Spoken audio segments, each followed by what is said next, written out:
In this video, I want to spend a little time talking about the contributions of Karl Marx. Most of Marx's work focused on society under capitalism, and within capitalism, he identified two social classes. And all of society, all members of society, could be placed within one or the other social class.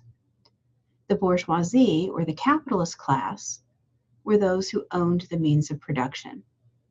And by means of production, he meant factories, land, natural resources, and wealth or capital. The other social class he called the proletariat, and this is the working class. And that was composed of those individuals who had to sell their labor for a wage in order to survive. So they didn't own or control the means of production, and they had to work for those who did in order to make a living. While some of Marx's later work talked about other social classes like the petty bourgeoisie and the lumpen proletariat, Marx essentially saw society divided on the basis of their relationship to the means of production.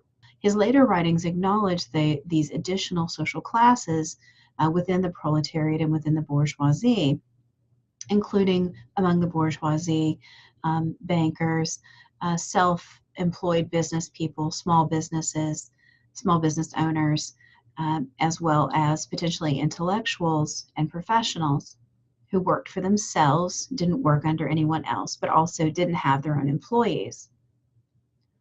Included in the proletariat were those that were temporarily unemployed or long-term unemployed, who came into the job market and left the job market based on economic demand for additional workers during times of economic booms and busts.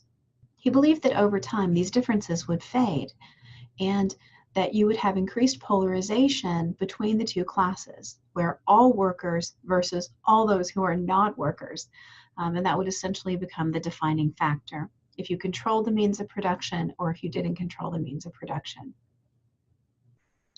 And that this increasing polarization would come as the result of increased competition and increased mechanization in the workforce.